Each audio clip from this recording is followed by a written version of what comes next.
Oh no! I'm lost! Where's the line? It just went away! What do I do? Help! I'll be stuck here forever! Do not panic! Do not panic! We are trained professionals! Now stay calm. We are going around the leaf. Around the leaf? I don't think we can do that. Oh, nonsense. This is nothing compared to the twig of 93. That's it. That's it. Good. You're doing great. There you go. There you go. Watch my eyes. Don't look away. And here's the line again. Thank you. Thank you, Mr. Soil. Good job, everybody. Oh my, there's quite a gap, Mr. Soil. Shouldn't we tell the Queen? I don't think we need to involve the Queen in this. She's got enough on her plate already. Training her daughter. Oh yes, Princess Ada, the poor dear. Assalamualaikum, my name is Rafa binti Hamid. So today I'm going to explain about the definition and theories of leadership. So leadership is a complex social process, and over the years, different people have defined it in a very different ways. However, most of them stress the same topics, which include influence, relationship, and shared goals. According to Burns 2003, leadership is a transformational process. For leaders, heighten group members' motivation, confidence, and satisfaction by uniting members and changing their beliefs, values, and needs. However, according to Northouse 2007, leadership is actually a process by which a person influences others to accomplish the same goals and direct the organization in a way that makes it more cohesive and coherent. Now we move to the theories of leadership. So there are 5 theories of leadership. The first theory is known as the Great Man theory of leadership. The theory was originally proposed by Thomas Carlyle in 1949. This theory assumed that the leader cannot be a normal person. The leader should be different from the average person in terms of personality traits such as intelligence, perseverance, and ambition. Thus, the theories of leadership consider personal qualities and characteristics that differentiate leaders from non-leaders. The second theory is behavioral theories, and the first study was carried out by Kurt Lewin in 1939. So this theory assumes that specific behavioral patterns of leaders can be acquired through learning, experience, and concentrate on what the leaders do. Next is the contingency or situational theories. Sometimes the success of a leader does not depend upon the leader, the behavior, the qualities, the traits, but also depends upon situations. So this theory views leadership as a dynamic process between a number of situational variables such as the followers, the leader, the past situation, and the environment. The fourth is the transactional theory of leadership that was first discussed by Max Weber in 1947.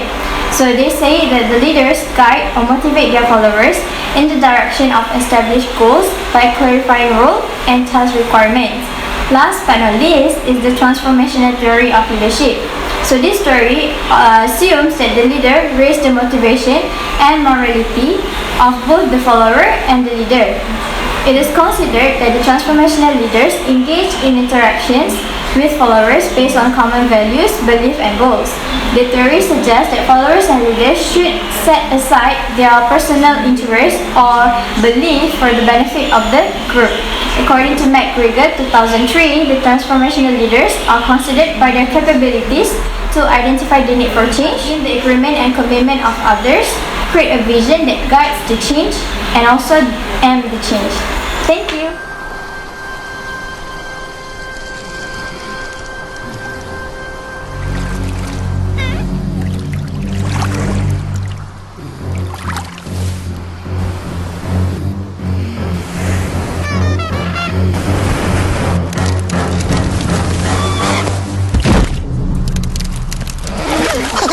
It's smarter to travel in groups. Assalamualaikum and hello everyone.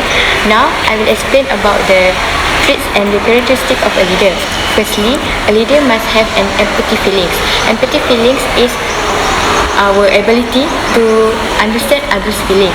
Next, the leader must have an honesty characteristic, especially when they are giving their opinion or information, they are giving to them openly, not secretly. Then next, a leader must have a charismatic characteristic. A leader also must know about the self-management. They also must know how to manage the time well, and they also must know how to manage the stress.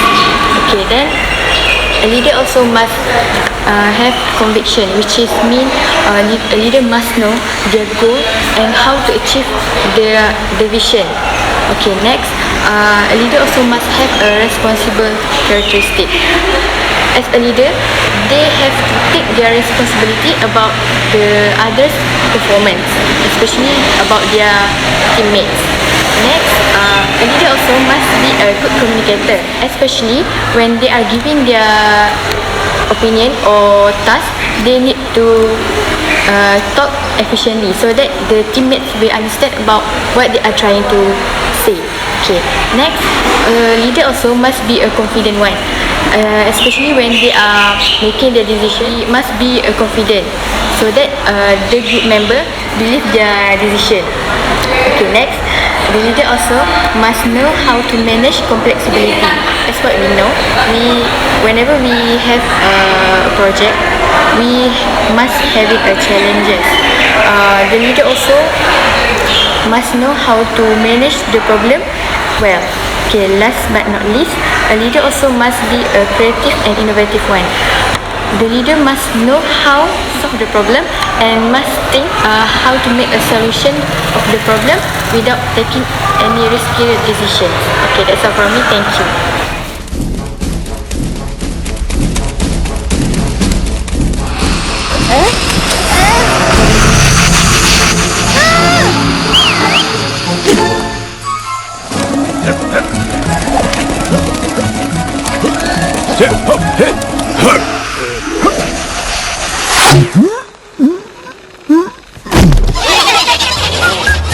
Assalamualaikum. My name is Nina Aftah binti Arif. Today I would like to explain to you about leadership styles. There are 4 common leadership styles that being used by leaders. They are autocratic, consultative, participative, and free reign. The autocratic leaders stated that followers have no freedom to disobey or disagree. The next leadership, consultative leadership. They accept opinion from their followers, but when making decision, they will make it by their own after accepting the decision. Consultative leaders is an autocratic leaders who is a better listener. For the next leadership is participative leadership. The leaders invite subordinates to share power with the leaders. This style is very popular in organizations that use teams and teams building. Participative leaders encourage the members to make decisions. Lastly is the free reign leadership. They have subordinates who don't complain about leadership. The leaders have leading, not in any strict sense. The leaders will act as representative for the group. That's all for me. Thank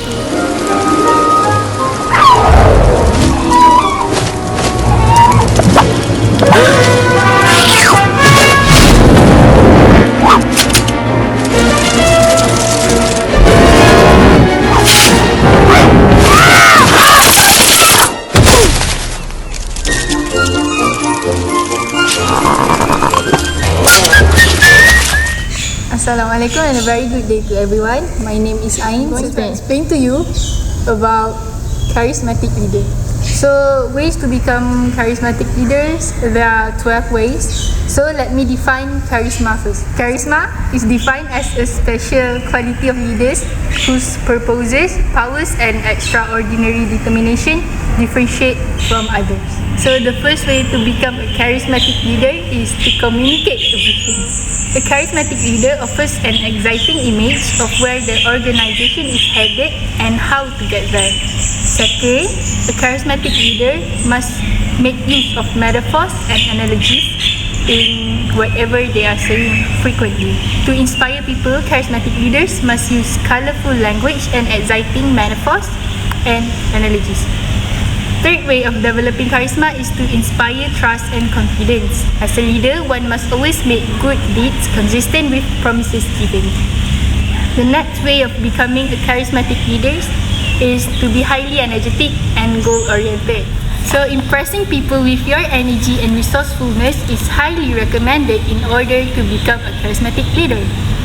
Fifth, one must be emotionally expressive and warm. A key characteristic of charismatic leaders is the ability to express feelings not only openly but politely. Next, the charismatic leaders always make ample use of true stories. It's an excellent way of building rapport as it always delivers good messages. Other than that, in order to become a charismatic leader, one must be candid and direct. Rather than being indirect and evasive, it's better to be direct in what you want to say and what you feel. 8. Make everybody you meet feel that he or she is important to you and the organization. To make an example, at a social gathering, smile and shake hands with everyone you meet.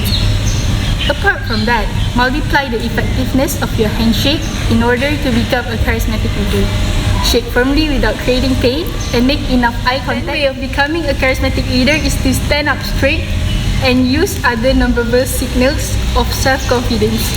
One must practice good posture by minimizing fidgeting, scratching, foot tapping, and speaking in monotone.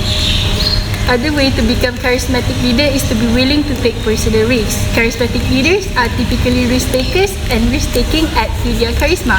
Last but not least, one must be self-promotional in order to become a charismatic leader. It's because charismatic leaders are not shy. So that's all from me. Nuri tuna. Wimpo.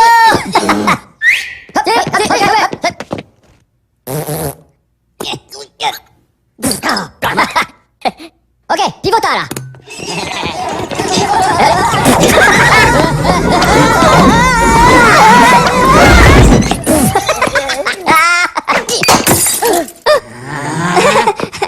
Pomelo?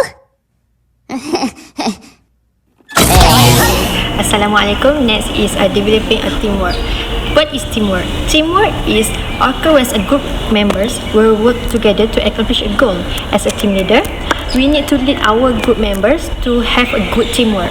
First one is show your team members that they are trusted. Trusting team members are also includes believing in their ideas. As a leader, we need to avoid monitoring our members because it will show that we don't trust them. The next one is establish a sense of urgency and high performance standard. The team members need to believe that the team has a purpose. To help establish urgency, it is helpful for the leader to challenge the team members regularly. The next one is encourage the recognition of team members. Let others know that you care about them, you care about their interests and ideas. Praise from team members very important, but team members also have an important role to give positive reinforcement to each other. The last one is help the team members see the big picture. As a leader, we need to guide all our members to see and understand what we are going to do to accomplish our goal. That's all for me. Thank you.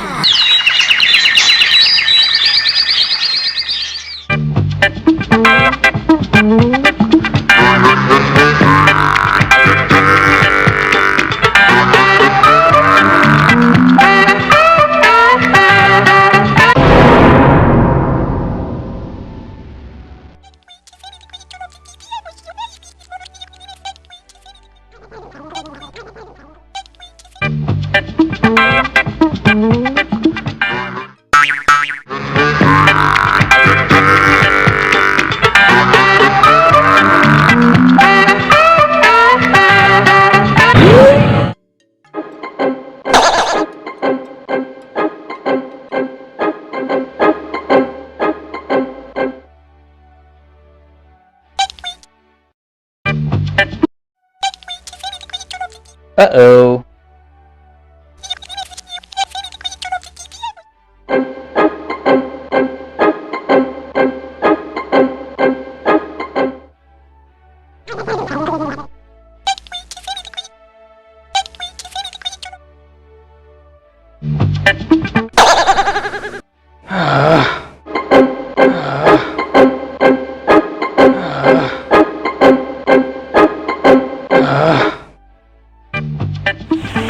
Assalamualaikum and a very good day to everyone. So my name is Mar and I would like to explain to you guys about leadership potential.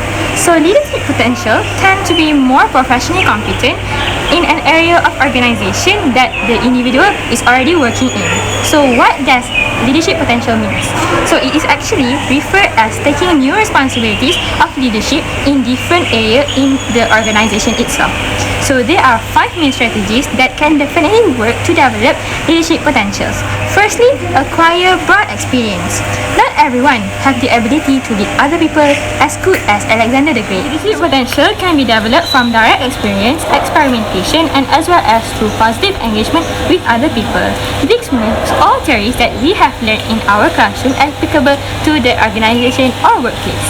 Secondly is modeling effective leaders. By taking example of leadership approaches from other successful leaders, the elements in leadership can be mastered easily by us, such as making decisions, rationalize various opinions, as well as sending the right messages to the members of the organizations. Thirdly, practice self-leadership and self-development of leadership characteristics. Self-directed learning and self-development method can be the brilliant way too. Self-directed leadership development is when an individual, inspired by personal conviction or purposes, and then carries out a plan that can change characteristics, skills, and competencies. So this must be done by the individual itself and not depends on other corporate company or coaches. Next is practice a little leadership. Little leadership is the responsibility as a leader in a small circle of people or society that needs any guidance or any form of help. For example, some useful advice can be given to our friends so that they can improvise their weaknesses in assignments or tasks. And finally, become an integrated human being. Becoming an integrated human being is about how people manage and control their consciousness. It is also creating strong balance of focus point. This will bring benefits since leaders should be able to stay positive and mature when facing or dealing with any kind of problems or tough challenges. An integrated leader will not easily panic or freak out, yet still find a resolution with calm. So that's all from me. Thank you. Yes, well, anyway. The new manager is a loyal, hard-working employee. Yes. The obvious choice for the job. He's right. A name you all know. It starts with an S. That's me. Please welcome our new manager, Squidward Tentacles. Yes! Yeah! Oh, better luck next time, buddy. Woo! Woo! Yeah! All right! Woo! People of Bikini Bottom, as the manager of... SpongeBob? Hold the phone, folks. I'm getting an important news flash from Mr. Krabs. Go ahead, Mr. K. I'm making a complete what of myself? The most embarrassing thing you've ever seen? And now it's worse because I'm repeating everything you say into the microphone? Oh, for crying out loud, SpongeBob! You didn't get the job! What? You did not get the job! But why? SpongeBob, you're a great fry cook, but I gave the job to Squidward because being manager is a big responsibility. Well, let's face it, he's more, mature than you. I'm not mature? Lad, I mean this in the nicest of ways. But there's a word for what you are, and that word is, now let's see, dork? No, wait, that's not right. Not a dork, A goofball? Closer, but no. A ding-a-ling! A Wingnut! knucklehead McSparzatron! Okay, that's enough. Look, what I'm trying to say is, you're just a kid. And to be a manager, you have to be a man. Otherwise, they'd call it kidager. You understand, Iger? I mean, you understand? And a very good morning. Today I'm going to explain about the challenges of becoming a leader. Definition: leadership is the art of motivating a group of people to act towards achieving a common goal. So Everything we do in our life will have its obstacle, including being a leader. So the first challenge that a leader need to face is changing dynamics with colleagues. For example, when we have to become a leader one day, so our relationship with our friends will no longer be defined as peers. We have to change our role and identity when communicating with them. After that, a leader must always consistent to give their best at all the time. This is quite challenging when they need to face a critical problem, such as they need to deal with disgruntled customers and so on. Other than that, a leader also must have good knowledge about something. This is very important when a client are asking something about the company and we can answer it confidently. So the client will trust on our company capability to perform a certain task. That's all from me. Thank you. Wonder Pets, we're on our way to help a pack of rats and save the day. We're not too big and we're not too tough, but when we work together, we've got the right stuff. Go Wonder Pets! Hello and hi everyone. Today I will explain to you the importance of good leadership. The one of importance being have good leadership is good motivation. Motivation is a vital to achievement in organization. A good leader will motivate their team members by building trust and confidence in themselves so that they will high perform to the job to their very best. The next point is communication. Communication involves exchanging ideas, message and information between people. Effective communication is bedrock to the effective leader and its essence is to create understanding. The last point is foster good value. A good leader will endeavor to foster moral value among team members by exemplifying it. For example, a good leader display humility and kindness or integrity will serve as model to their team members, thereby enhancing the productivity of organization. That's all from me. Ooh, hello.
Finally, we're going to look up the history of leader with the greatest leadership.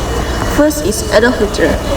He was born on April 20, 1889 in a Brunel in an inn which located in a small Austrian town.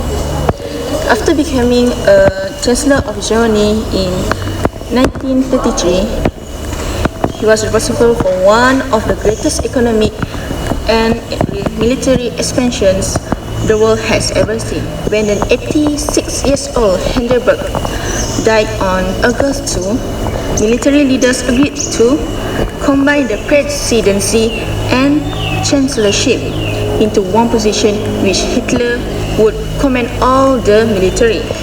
His oratory skills, propaganda and planning made him a leader par excellence, as he successfully invaded 10 countries with his brilliant strategy and meticulous planning. Next is Mahatma Gandhi, or his real name is Mohandas Karamchand Gandhi, an ordinary boy with a determination to excel of what he did. His policy of non-violence and protest through civil disobedience started on March 12, 1930. He began a defiant march against the British because the British monopoly on salt. In August 1947, he finally successful freedom his country. The India's independence was finally granted due to his resilience, knowledge, people skills, motivational approach, and leading by example. Last but not least, Muhammad, our own prophet. He is one of the greatest leaders of all the time. Muhammad spread Islam in and out of Arabian country. He not only took bold action, but he also remained steadfast at their initial stance. For example, the Prophet declared being the last prophet, even though the people not to him with a good response. Next, he was threatened to have to leave his preaching about Islam, but he remained resolute and never backed down from his religious and moral behavior. From his courage, leading by example, motivational approach, persistent decision making rank him as the top of the list most influenced person in the history of leadership. That's a good one. It works on many levels, sir. You guys are a bunch of suck-ups. That too, sir. Absolutely. Hey, stations.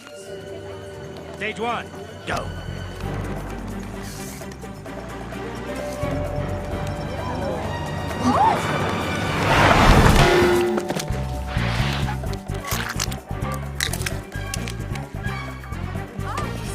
Oh no! What have I done? Come on, take the bait. What's going on? Look at the poor little guy. Is it dead? Stage 2, go, go, go.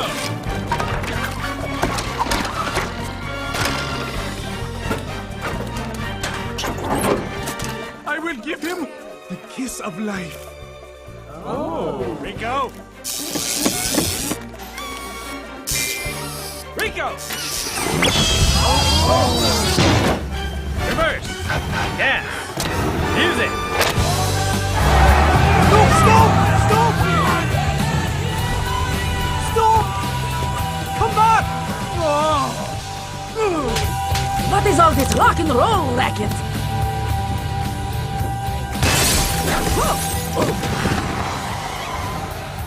Is she dead? No.